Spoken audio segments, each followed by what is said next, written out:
Slate Auto, la marque donc a priori de Jeff Bezos arrive. On en avait déjà parlé notamment avec un pick-up 2 places. Ça va être hyper intéressant. Je vous mets les informations ici et je vais me reprendre plusieurs fois parce qu'on a pas mal d'infos.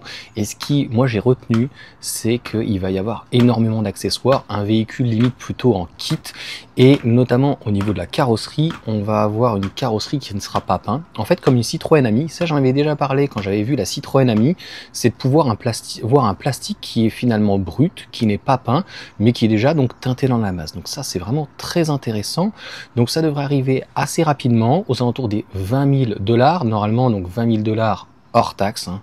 Donc il faut rajouter après la TVA aux États-Unis. Est-ce que ça arrivera en France? Je pense que c'est déjà trop tôt. C'est pour les Américains. C'est fou de se dire qu'à ce prix-là, on va réussir à avoir un véhicule qui sera, c'est une équivalence aujourd'hui. Nous, on a plutôt une Dacia Spring ou éventuellement une T03. Donc bon, après c'est une 4 places. Là, on sera sur un véhicule donc 2 places avec un petit pick-up. Mais alors un look qui va franchement, je pense, être très intéressant pour les Américains. Pour les batteries, on n'a pas encore si c'est du net et du brut, je trouve ça un petit peu délirant. Alors on est sur les normes américaines, donc il faut, ça sera des kilomètres finalement, des autonomies qui seront réelles, mais 52 kWh, 52,7 bref, 240 km, ça fait très très faible. Bon, tu me diras, c'est un pick-up, il va être quand même relativement haut, donc il faut s'attendre finalement à des consommations aux alentours des 25 kWh au 100 km. Donc ça fait un peu peur au niveau donc de l'efficience, de l'autonomie, mais bon, au moins ça a le nom d'être là.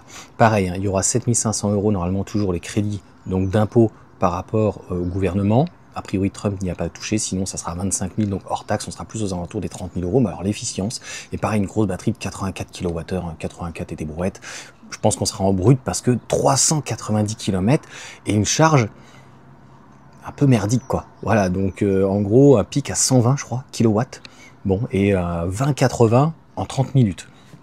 Donc on va dire que l'intérêt de ce véhicule, c'est pas forcément les performances, c'est un moteur je crois de 200 chevaux, 8 secondes.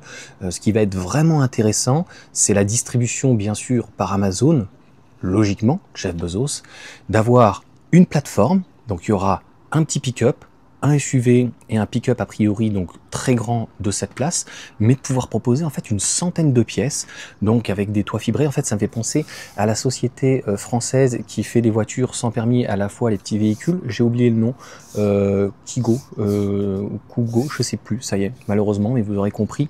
Donc en fait on démarre sur un prix de départ et après on va pouvoir donc alimenter éventuellement, changer le toit, changer peut-être le capot, changer une aile, etc. Donc un véhicule clippé, moi ça ne me choque pas parce qu'en fait un véhicule électrique, je l'ai déjà expliqué, c'est relativement simple.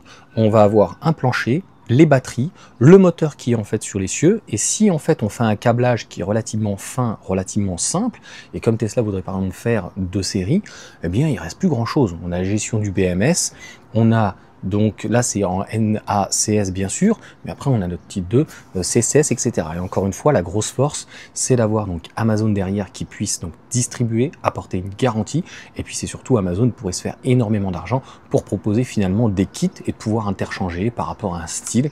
Donc ça c'est très intéressant. La question qu'il faudra se poser, je ne pense pas, c'est de pouvoir éventuellement changer le châssis. Ça voilà, on aura a priori 3 tailles différentes de châssis, une batterie, je pense que la batterie non plus on pourra pas changer, les moteurs, etc.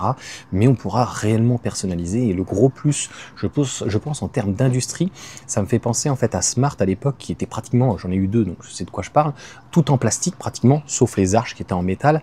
Donc là c'est du plastique, et en fait ça ne touche pas à la structure, à la sécurité, mais d'aller encore plus loin et d'avoir une couleur comme ça, par exemple kaki.